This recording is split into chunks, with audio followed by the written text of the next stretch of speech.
QSO Today, episode 389, Arnie Shatz N6HC. My thanks to ICOM America for sponsoring the QSO Today podcast. Welcome to the QSO Today podcast. I'm Eric Guth, amateur call sign 4Z1UG, where I demonstrate the diversity and relevance of the amateur radio hobby and its impact on society by interviewing ham radio operators, many of whom played vital roles in shaping our technology through the amateur radio hobby. And while many people might say, ham radio, do people still do that? This podcast demonstrates through in-depth interviews just how amazing, diverse, and dynamic the amateur radio hobby continues to be. Tickets are on sale now for the QSO Today Virtual Ham Expo, returning on March 12th, 2022. We have a very nice lineup of presentations and speakers. Flex Radio is our platinum sponsor, and Elecraft is our gold sponsor. You can get to ticketing by clicking on the Expo banner in this week's show notes page. I'm still looking for volunteers and moderators for the Expo days proper. If you'd like to be a volunteer moderator, please use the button under the Expo banner on this week's show notes page. Arnie Shatz N6HC began his amateur radio journey over 64 years ago, loves to work DX on CW, and has participated in 14 major DXpeditions, including the ill-fated 3YOZ to Bouvet Island a few years ago. N6HC believes that amateur radio is the best hobby for developing critical thinking and problem-solving skills, and he is my QSO today. N6HC, this is Eric, 4Z1UG. Are you there, Arnie? Yes, 4Z1UG. This is N6 Hotel, California. I'm here. Good morning. Good morning, Arnie. Thanks for joining me on the QSO Today podcast. Can we start at the beginning of your ham radio story? When and how did it start for you? It started in 1957 when I was 13 years old. I was active in the Boy Scouts at that time and was interested in earning the radio merit badge. At that time, you needed to learn the Morse code for the merit badge. And I had no idea where to start, but I found that there was a ham that lived about 5 doors away from us on the same street. And he was approached, and I asked him if he would teach me the Morse code or help me learn the Morse code.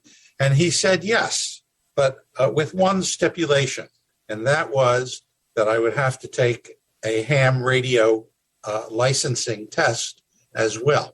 When you said, Arnie, that he was approached, did you approach him like, hey, Mr. Wilson? I didn't know him. My family knew him, and so they approached him, and he agreed to that, and then we struck up a deal. And do you remember who he was? Yes, very well. His name was Arnie Dennison. He was married to Betty Dennison, and their calls were W6YFW, that was Barney, and W6APT, Betty. Well, this was in Philadelphia. So Barney Dennison was W3YFW. Right. Okay, and Betty was W3APT. Correct. Barney was an engineer at Philco, and Betty was a stay-at-home mom who had one daughter, and they had a very nice station in their apartment, and they welcomed me to their station. I actually did a little babysitting for them as well when they went out. And what kind of teachers were they? Other than to teach you the Morse code, how did they do that with you? Well, we had one of those tape machines, which I practiced on, and Barney also had a code practice oscillator. And so I would go over to his apartment, and he would practice with me sending Morse code. And in fact, as part of my learning experience with him, I had to build a code practice oscillator. I had no money. I was poor as a church mouse. So Barney provided all of the components and taught me how to solder and how to read a schematic, and we built this code practice oscillator that I continued to learn the Morse code on. And it was much more meaningful because I actually built that oscillator. Now, in 1957, I guess transistors might have been relatively new at that point. Was that code practice oscillator using a vacuum tube? Vacuum tubes. This was at 57. And I think transistors were pretty pricey at that time. How long did it take learning with Barney and Betty before you got your license? Well, it didn't take long at all. Kids are like sponges, and I was no different. So I learned the Morse code pretty quickly.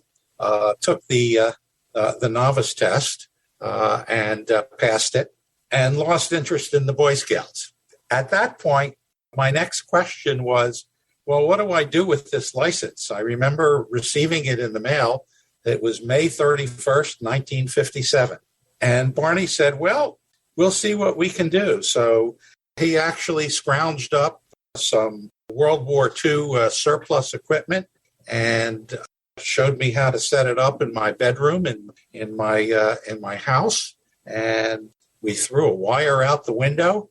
I was on the air with a couple crystals. What was the first rig?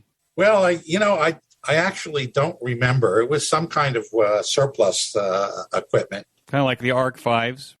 Probably, yeah. It was probably an ARC. There were lots of those in those days. Yes.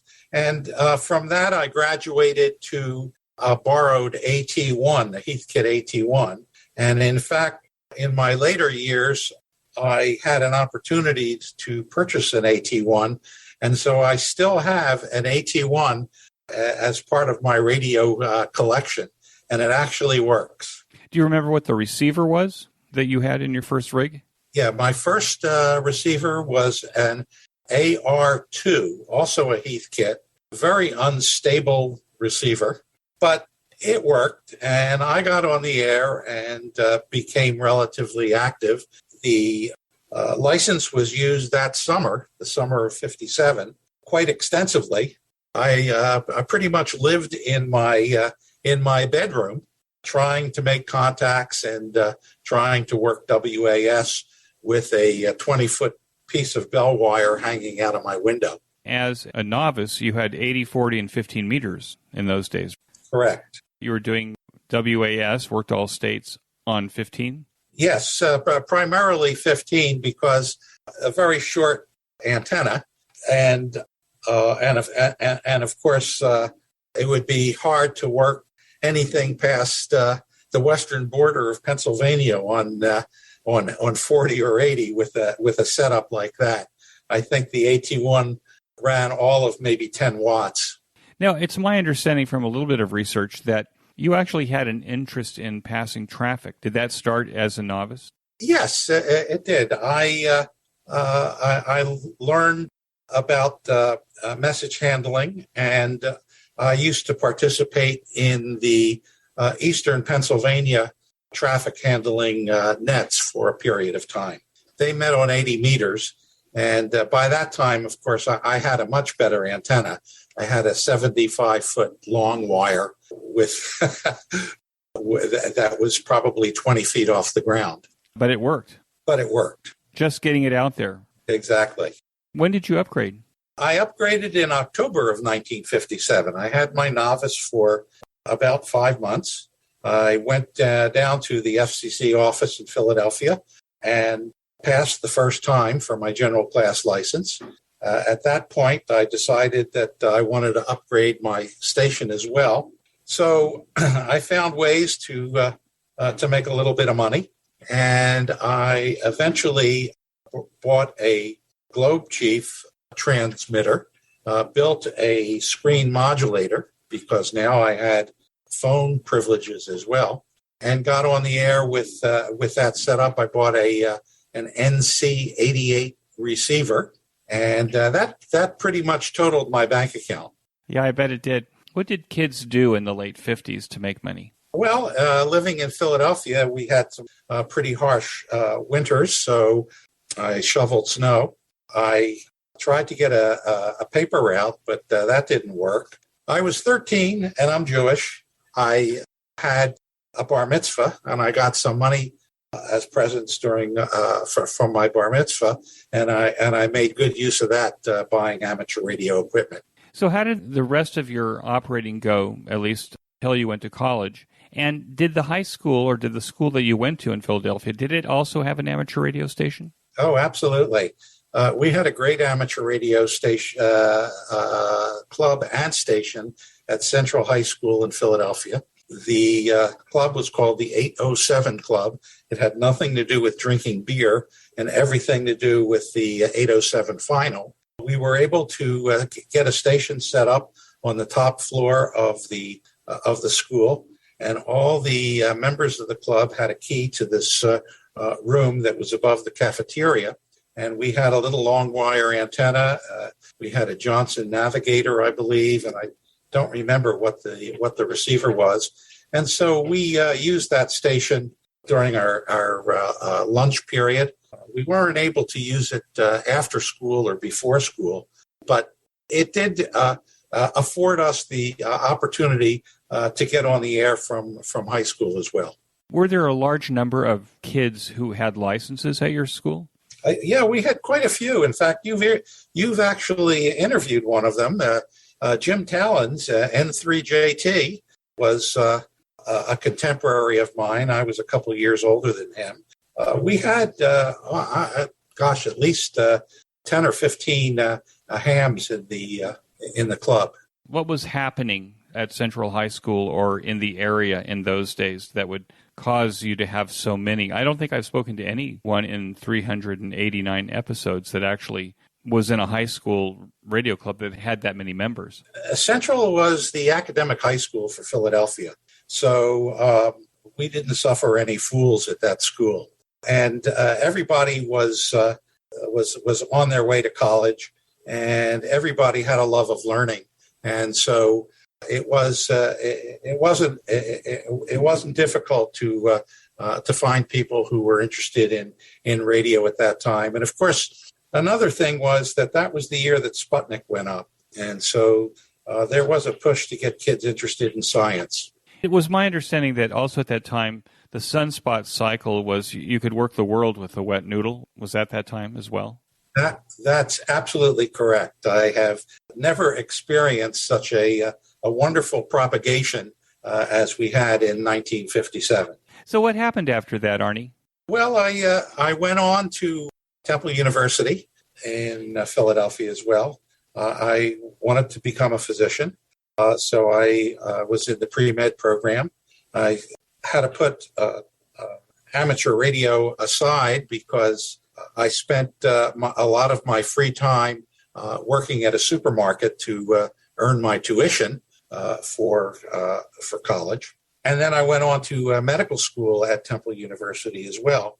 So for those 8 years, I really didn't have a working station. And now this message from ICOM America. Now is the time to spice up your ham shack with ICOM's new ID52A handheld portable radio. Now shipping. This radio is perfect for staying in or venturing out and working your favorite VHF and UHF bands this winter season. Did I say that the ICOM ID52A is now shipping? ICOM's newest handheld radio is a VHF-UHF dual bander with D-Star and FM dual mode functions. This radio supports conventional FM communications and D-Star simplex, repeater, regional, and worldwide calls over the D-Star Internet Gateway. The ICOM ID52A is the first handheld amateur radio with a full-color 2.3-inch waterfall display and the ability to send photos over D-Star with a connected Android device. Other ID52A features include a wideband receiver with guaranteed range of 144 to 148 MHz and 440 to 450 MHz. It supports VV, UU, VU, and dual DV mode. It has an integrated GPS GLONASS receiver, including grid square locations. Other features include micro SD card slot, micro USB for data transfer and programming and charging, and of course it is IPX7 waterproof in case you drop it. Be sure to check out the new ICOM ID52A at your nearest ham radio dealer along with a full line of amazing ICOM radios. And when you make that ICOM purchase, be sure to tell your dealer that you heard about it here on QSO Today. And now back to our QSO Today. If you don't mind my asking, it seems to me that this interest in radio that you had throughout high school might have led you to becoming an engineer instead. Was that ever a consideration? I thought about it, but the draw of medicine was stronger. I held out the possibility that, maybe I could do both at some point and get involved in biomedicine, engineering medicine. Biomedical engineering. Correct. It's my understanding. I'm not a physician, but it seems to me that at some point, do you have to choose a specialty? Yes. And what specialty did you choose? While I was in medical school, I became fascinated with urology. What drew me to it was that in urology, it was possible to make a very accurate diagnosis with the tools that we had. That was not the case with a lot of medicine at that time. Remember that in the late 60s, that predated nuclear medicine, it predated CAT scans, it predated ultrasound, it predated MRIs, it predated minimally invasive surgery. It was pretty primitive then by today's standards. Yeah, I remember in the 60s people having exploratory surgery. Correct. So they'd open you up and go looking. Right. Now your exploratory surgery is done with CAT scans and MRIs. Right. Less invasive. Right. You became a urologist, and you obviously were talking from Sixland. You didn't stay on the East Coast. What happened after that? Where did you do your residency? I got married while I was in medical school. And when it was time for graduation, I told my wife that we were going to move to California. I was not going to stay in Philadelphia any longer. And I was fortunate enough to get a position at the University of California in San Francisco. My internship was at San Francisco General Hospital, now known as Zuckerberg General. And I did my residency at UCSF as well, first in general surgery, because you needed a couple years of general surgery experience before you could enroll in a urology program. And along the way, I had to spend 2 years in the military because at that time, remember, that was the Vietnam era, and I was draft bait. And so I needed to have my military obligation satisfied before a urology program would accept me. So I spent 2 years in the United States Public Health Service, which at that time was Department of the Navy. And I was a commissioned officer, lieutenant commander, and I spent my time in the Southwest on an Indian reservation, nowhere near any water. How did that go? Tell me where you went. Well, I was initially on the Hopi Indian Reservation in northeast Arizona. They did not have an operating room at that facility, and my deal with the Indian Health Service was that they were going to send me to a facility where I could continue to practice some surgery. So I found myself another position in the Indian Health Service and got transferred to Shiprock, New Mexico, which was in the far northwest corner of New Mexico, not far from the Hopi Reservation. I got a lot of great experience. It was a nice respite from academic medicine for a couple years, and I had time to watch my son grow a bit. So I count it all as positive. Did you live on the reservations? Oh, yes. It seems like that might have been a world away from what was actually happening on the coast during that time. It was different. I remember the end of the 60s and the early 70s, the anti-war demonstrations, things were heating up on college campuses, and it seems to me that perhaps in New Mexico, that world could be completely different from what was happening, in all the major cities. Yes, well, we did have a television that we could get. It was very snowy, and it was coming from Albuquerque. And, of course, we had radio, so we knew what was going on in the world. Periodically, we would go to the big city of Albuquerque or Phoenix to go shopping. It was a different kind of life. There were no supermarkets around. The niceties of the city were not available to us on the res. But I had very adequate housing from the military. It's the only time in my life where I didn't have mail delivered to my house. I had to make a trip to the post office to pick up my mail. But I really did enjoy it. We got a chance to see a lot of the Southwest when I had time off. So we visited a lot of national parks. We did a lot of camping out. It was a wonderful part of life. Did you have a chance to learn any of the native language there? No, Navajo is quite difficult to learn. And Hopi is too. When I worked in the clinic, we always had interpreters with us. What happened after you left the reservation and after your obligation with the Department of Navy? Where'd you go after that? I went back to San Francisco and completed my urology residency. That was in 1976. And at that point, I moved to Southern California, to Pacific Palisades, became much more active in amateur radio again. I was quite occupied with trying to set up a private practice. And so I was pretty much a slave to my practice, basically being on call 24/7. I didn't have any partners. So I stayed pretty close to home because at that time, the only pagers that we had were ones that would beep at you, at which point you had to pick up find out who wanted you. So I spent a lot of time at home, so I set up my radio station again. What did you set up? No, at that time I had a FT 107. I got my wife and my son a bit interested in earning their licenses, so they both earned their general class licenses. My son, at the age of 8, passed his general class license, but they never really became active in the hobby. What's the current rig? My current radios are a legacy Kenwood TS 950 SDs. I have 2 SDs and 1 SDX. I have an FT 100 that I use on 6 meters and 2 meters exclusively, even though it's a all-band radio, all-band HF radio. It's the radio I used to take with me when I traveled.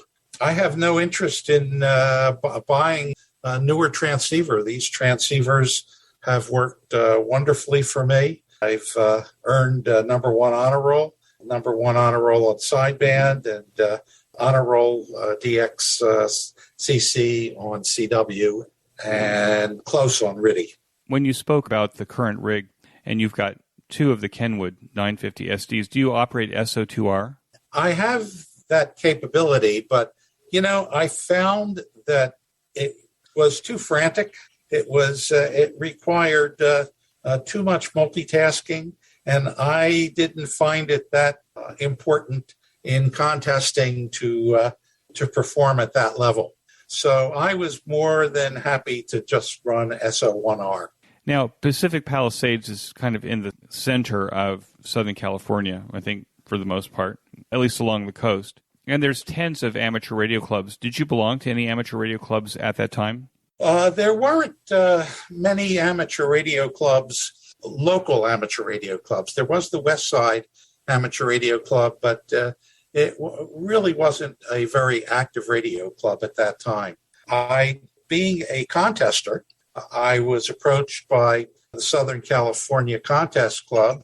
Mark Beckwith was president, I believe, at that time, and he was supported by Dave Bell, W6AQ. I joined the Southern California Contest Club, but even though there were other clubs around in Southern California, I wasn't much of a joiner. So you didn't actually rely on clubs to move your contesting cheese, in other words? Correct. The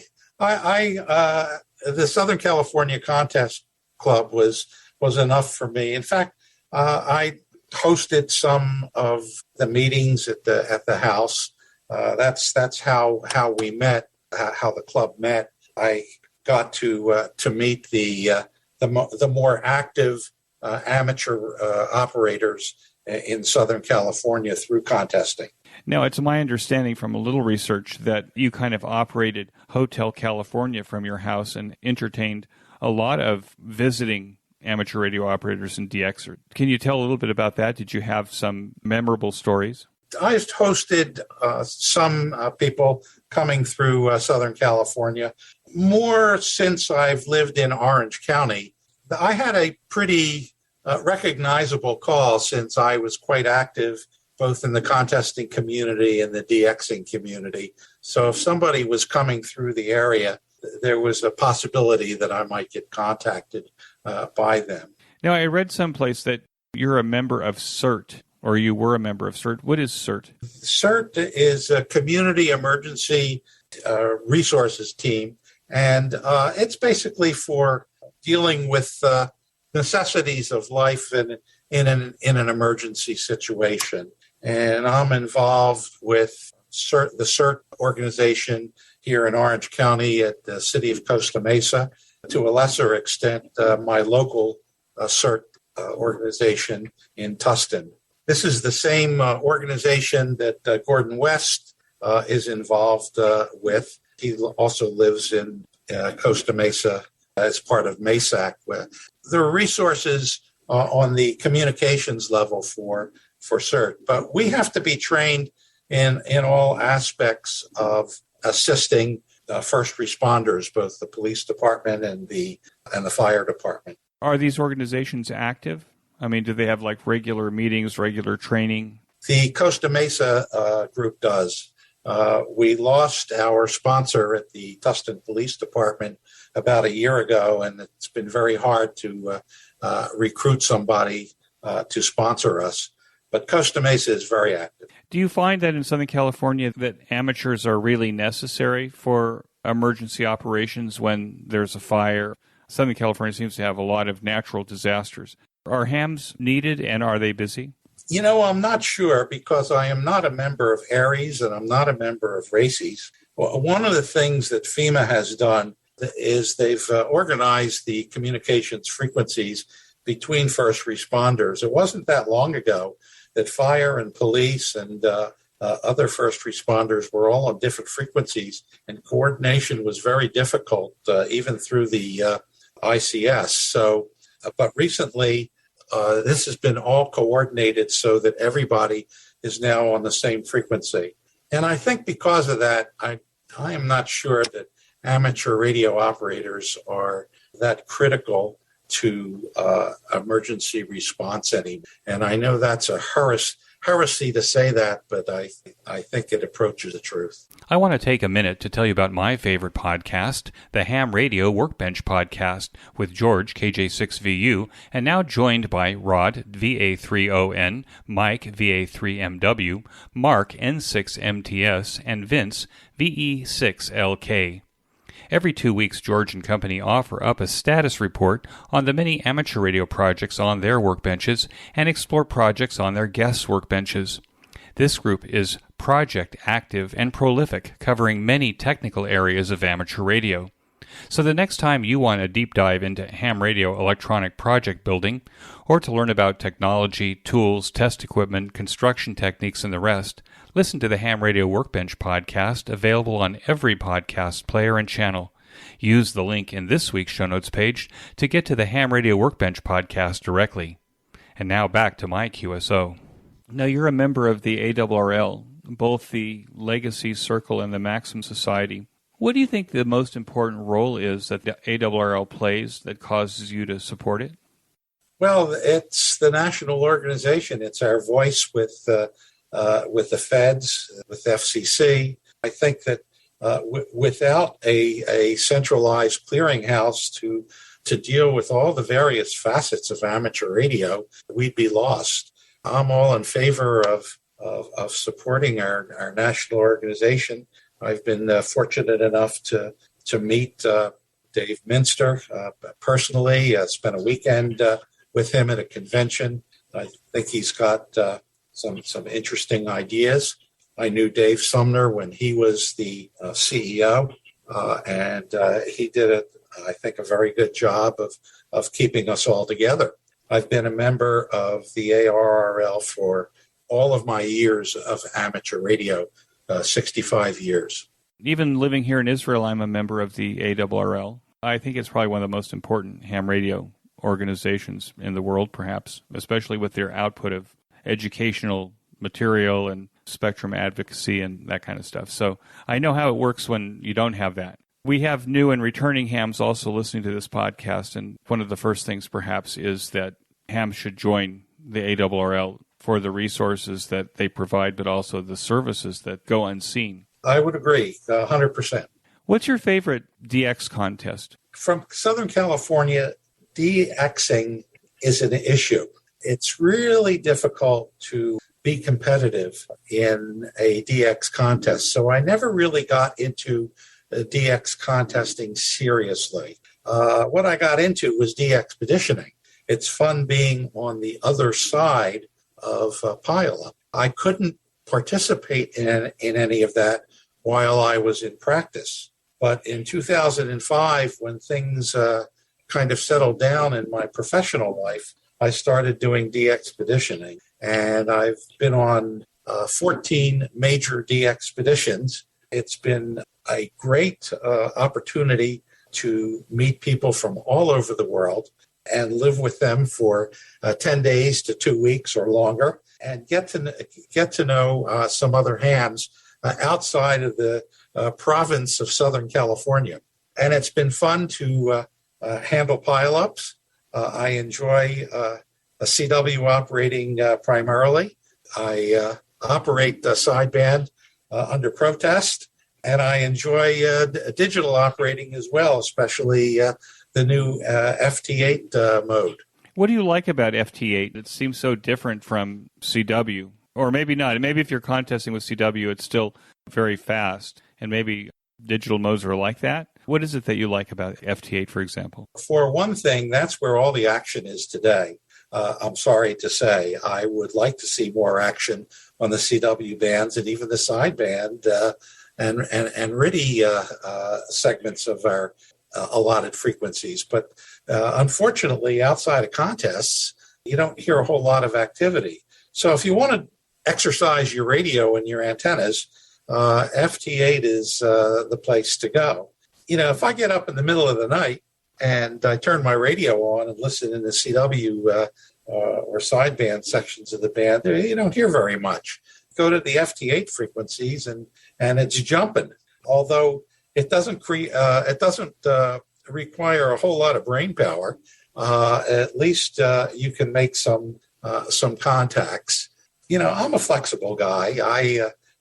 I enjoy a lot of different aspects of amateur radio, and I'm willing to try out FT8 as well. On DXpeditions, FT8 has made a remarkable change. It's allowed people who have very modest station setups, very modest antennas, to work the DXpeditions and earn DXCC. So I enjoy all the facets, and those people who say that FT8 is not amateur radio need to lighten up. Well, it also occurs to me just now as you're speaking that, you know, some of the greatest advances we've had in radios, you know, software-defined radios, these waterfall displays, all this stuff that's on this new equipment, has all come during this low spot part of the cycle 24 sunspot cycle, when trying to work anybody has been very difficult. So it almost seems like FT8 and these digital modes have probably even driven innovation and equipment sales. I agree, and I think we would lose a lot of people to amateur radio if it hadn't been for FT8. I'm a supporter, but other than that, I have had a lot of other interests during my career. I enjoy working field day. I have a core group of guys that occasionally will go out from one year to the next to set up a field day operation. I've enjoyed VHF and microwave roving with N6NB, Wayne Overbeck, when he was into that particular part of microwaving. I enjoy sharing what little knowledge I have, going around to various clubs, talking about the DXpeditions that I've done, FT8 operation, and even doctoring on DXpeditions, because usually on the DXpeditions that I'm on, I'm the medic. So I've had to deal with some interesting situation on on DXpeditions because the places that we go are usually uninhabited. They're desolate. There are no facilities to rely on. I have to try to be prepared for just about anything. Now, if someone listening to this podcast wanted to become a DXpeditioner, what advice would you give them, at least to be able to get on their first DXpedition? That's a very good question. I've been asked that multiple times. I think the first thing is you have to be able to demonstrate that you are a capable operator and can handle pileups. The best way, I think, to do that is to get involved in contesting. Contesting is somewhat demanding, and it has a little bit of commonality between DXpeditioning and so getting known as a contester, a good contester, may get you noticed. But even more important is that you have to be a team player. If you're not a team player, then you're not going to fit in to the DXpedition. DXpeditions require good cooperation between everybody who's on the team.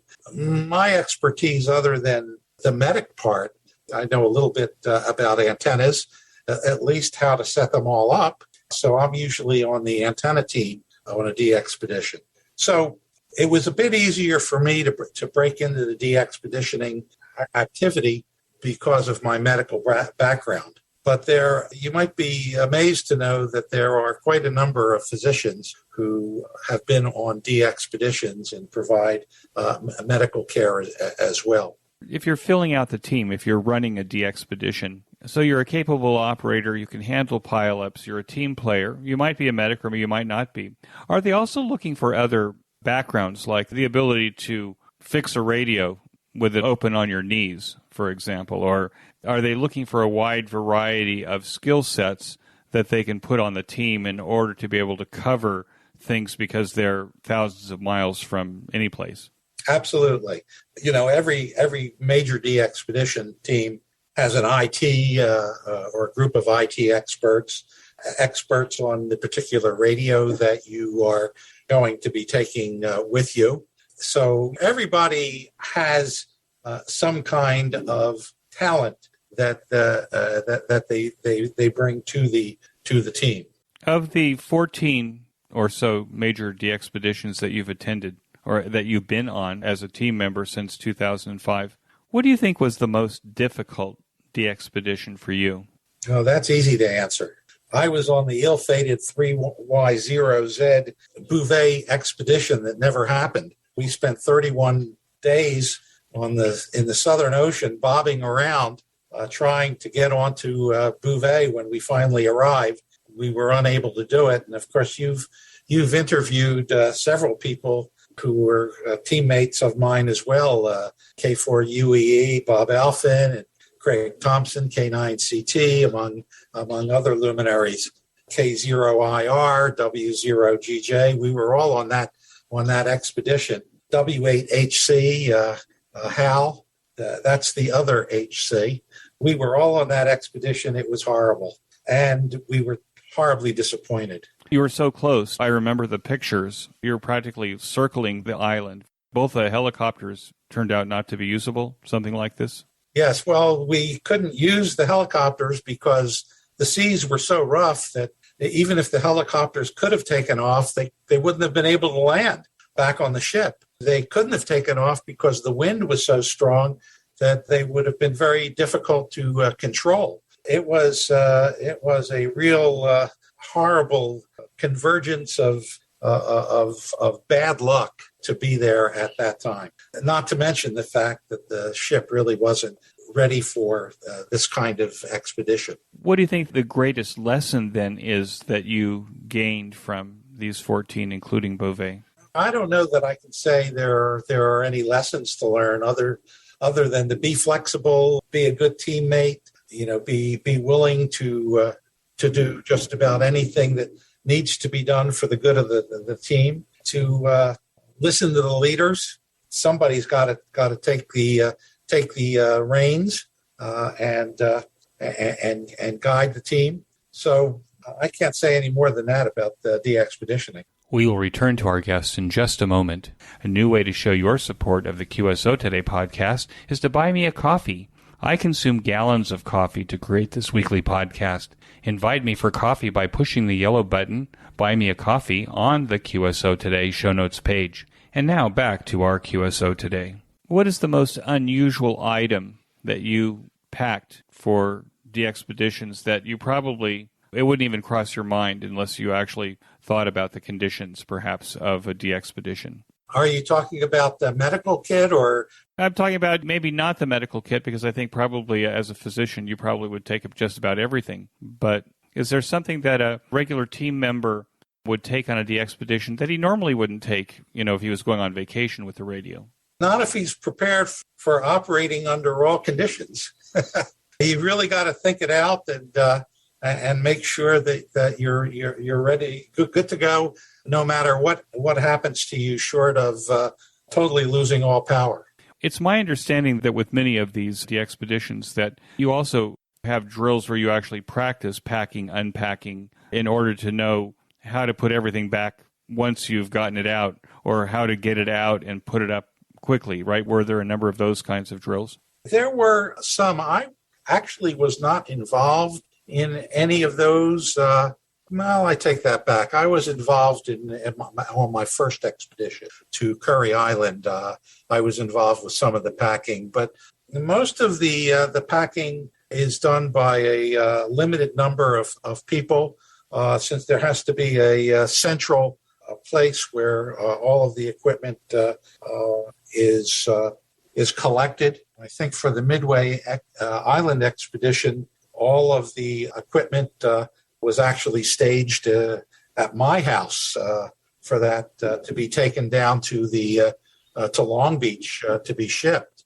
But I didn't have to pack it here. Everything came packed. Everything you take on a DXpedition has to be checked and rechecked several times to make sure that it's working, and that everything, all the computers to talk to the radios and vice versa, all the antennas work, and all the coax is dependable, and you have all the connectors that you need, and all of that is checked out several times before it's ever packed and ready to be shipped. What is your next DXpedition? Do you have one in the future?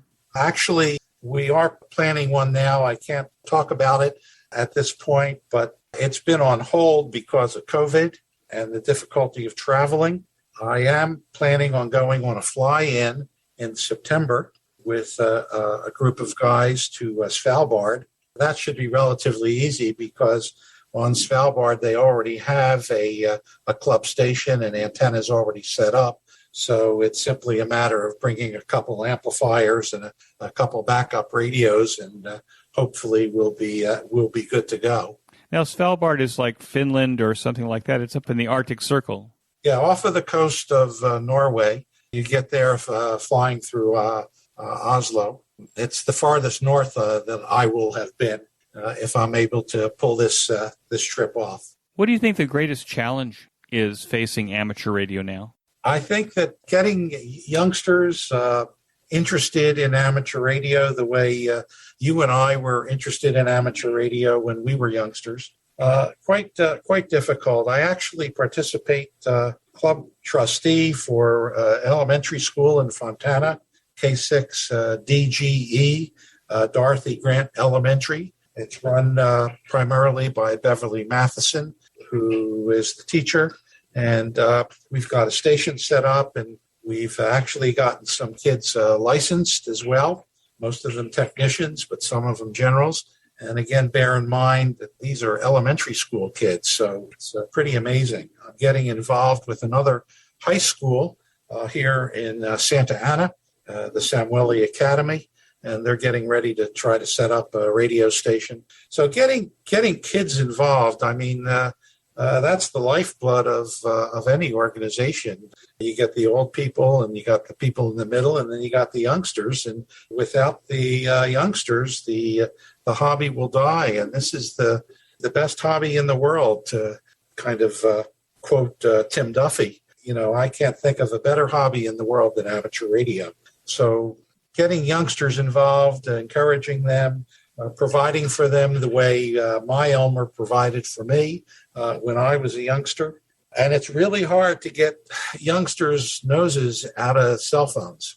Well, I think that's true, but let's talk a little bit about setting up at a elementary school in Fontana, California. Is it kind of this idea that build it and they will come? How does Dorothy make that station visible to those kids so that they look up from their cell phones, if they have cell phones, and get them into the ham station and get them to be interested and active? What's her secret sauce? Do you have a sense of that? Well, I count myself very lucky. I knew K3LP, Dave Collingham, who is now an SK, but Dave grew up in Fontana. He wanted to give back to his community. So he got the station initially set up at this elementary school. He would visit periodically, as I do now, although it's been impossible for the last 2 years. But I'm going to be going out within the next week or two to visit again. We integrate amateur radio with the curriculum of the fourth and fifth graders that are in the school. The radio station is right in the classroom. The tower that they have, a 50-foot tower and a C3 antenna, is right outside the classroom. It's highly visible. The kids get a real kick out of spending part of their time making contacts on the radio. In fact, on my last major expedition to Pitcairn Island, I set up several schedules from Pitcairn to talk to the kids at the Dorothy Grant Elementary School. And the kids got a chance to talk to us on Pitcairn and ask questions about how we got there, what we did to organize the trip, what the people were like, what the weather was like. It was really a wonderful opportunity. And I also take a flag from the class. The kids will make up a flag, usually on a pillowcase, and they'll put their names on it, and they may draw some things on that flag. I carry that flag with me to the DXpeditions site. I have all of our operators sign the flag. I return the flag to the classroom. We hang it up, and I usually do a little PowerPoint presentation about the DXpedition, of course, gearing it to fourth graders. And they have a ball, and they really look forward to this kind of activity in their classroom. We've taught fourth graders a little bit of algebra so that they know Ohm's law. We've taught them not to be too bashful and to communicate, talk into a microphone. And so I think all in all, it's a good experience for them. The biggest challenge is, what do we do when they get to middle school and high school? And unfortunately, in Fontana, we don't have anybody in the school system that is willing to mentor these kids further along. So some of them will come back to the station after school so that they can operate. But I'm afraid that without continuity, we'll eventually lose them. What kind of cooperation do you see from parents of these kids in terms of their supporting their children in this hobby? It is key. It is critical. And unfortunately, we don't always get the cooperation we need. I've set up a couple stations in kids' homes after they've passed their technician or general class license. You have to get permission from the parents to put an antenna up. Getting a transceiver is not a problem. I have contacts where we can get transceivers and other equipment donated. I've donated things of my own as well.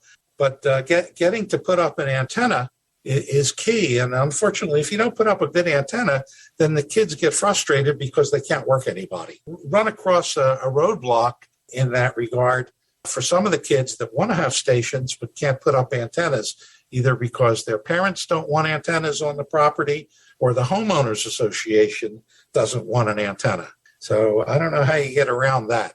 Do you think that amateur radio clubs, local amateur radio clubs, should be kind of doing what you're doing, and that is maybe sponsoring schools to put stations there? It seems to me that we're all complaining, we complain here too, about the fact that kids aren't joining amateur radio, but it doesn't seem like there's a lot of boots on the ground in the schools themselves, attempting to lure kids into amateur radio? Yeah, it's a challenge.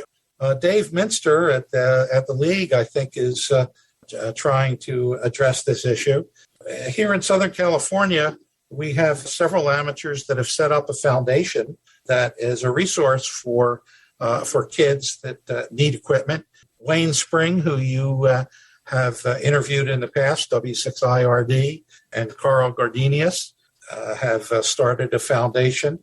The problem is not reaching out to the children as much as getting the children in schools to be able to reciprocate to us reaching out to them. Even to get onto the campus of Dorothy Grant Elementary, I had to go through a vetting process, and you can imagine what that's like, to make sure that I'm not a pedophile. I mean, it's we live in a crazy world today, and it's really hard to get to kids when they're in a position to learn, and yet you can't get to them. What excites you the most about what's happening in amateur radio now? I just enjoy the camaraderie of amateur radio, of the amateurs that I know. I love DXing. I like to contest as well. I even enjoy a little bit of VHF now and then.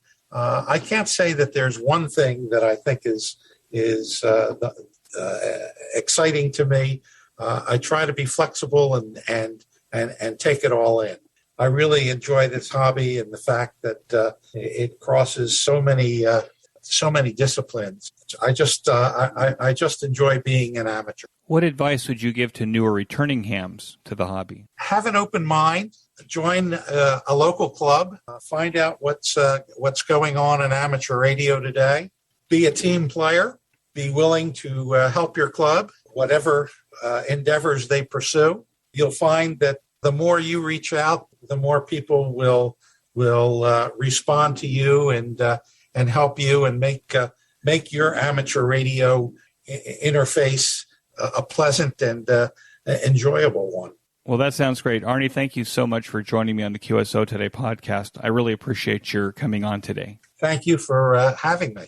73. 73, Eric. That concludes this episode of QSO Today.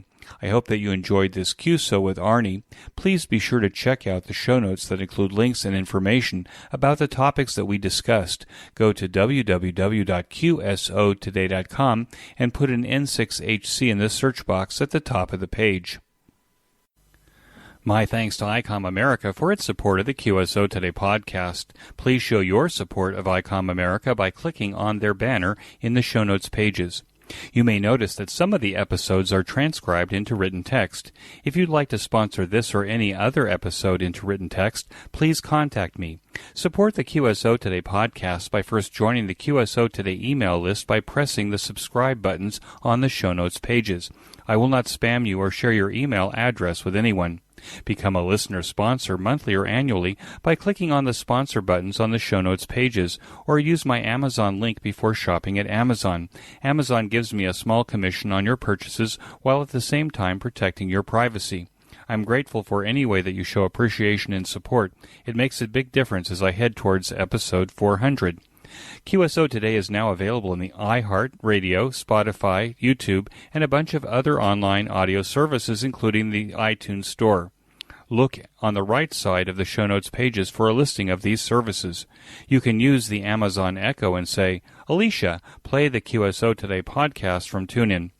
My thanks to Ben Bresky, who edits every single show and allows both this host and my guest to sound brilliant. Thanks, Ben. Until next time, this is Eric, 4Z1UG, 73. The QSO Today podcast is a product of KEG Media Inc., who is solely responsible for its content.